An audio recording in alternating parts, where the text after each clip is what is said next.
Para matiyak na tama ang itinataas ng presyo sa mga produktong petrolyo ngayong epektibo na ang utay-utay na oil price hike, nag-inspeksyon ang mga otoridad sa mga gasolinahan sa Baguio City. May ulat on the spot si Ian Cruz. Ian?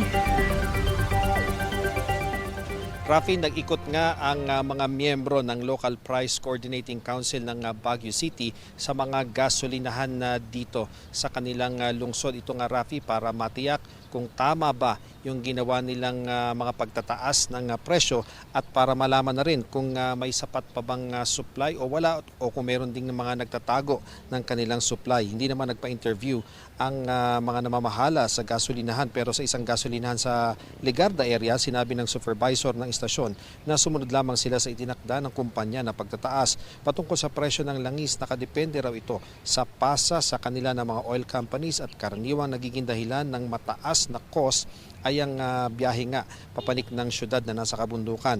Kahapon daw ay naubos ang diesel nila, pero 12 a.m. kanina ay nagkaroon na ng delivery kaya agad sila nakapagbenta at hindi na naghintay ng 6 a.m. kung kailan nga nagsimula ang big time oil price hike. Sarado naman, Rafi, dahil ubos na umano ang supply sa isang gas station malapit sa Baguio Medical Center. Ayon sa manager ng gasolinahan, Sabado at Linggo marami raw talaga nagpa full tank.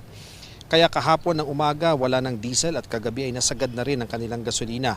Ang estimate dapat Martes hanggang Huwebes pa sana mauubos ang supply nila, pero sa dami nga nung nagpakarga ay tuluyang naubos yung supply. At umaasa nga sila na ngayong bago magtanghali ay makarating na ang tanker para magkaroon na sila ng dagdag na supply. May mga nakausap naman tayo, mga rider o motorista na nakailang gas station na raw ang napuntahan pero wala rin silang napakargahan. Kaya naman nagtsatsaga pa rin sila.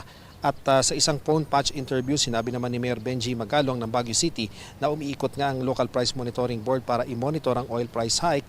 Inaalam din nila kung talagang wala ng supply ng langis ang ibang gas station. Kapag napatunayan daw, Rafi, na may nagdeklara ng wala ng supply pero meron naman talaga, ay i-revoke agad ang kanilang business permit at ipasasara. Ukol sa pricing, sabi ni Magalong na matagal ng panahon na angat talaga ang ng 8 to 10 pesos ang presyo ng kanilang petrolyo dito sa Baguio City at iba't iba raw ang dahilan nito, gaya na lamang ng cost sa pag-akyat nga ng petrolyo sa syudad. Kaya naman, Rafi, ang nais ni Mayor Magalong ay mapag-usapan ng DOE at ng mga oil company kung paano nga ba matitiyak na hindi malalayo ang presyo ng petrolyo dito sa Baguio City doon sa tinatawag na common pump price gaya dyan sa Maynila. Yan muna ang latest mula rito sa Baguio City. Balik sa iyo, Rafi. Maraming salamat, Ian Cruz.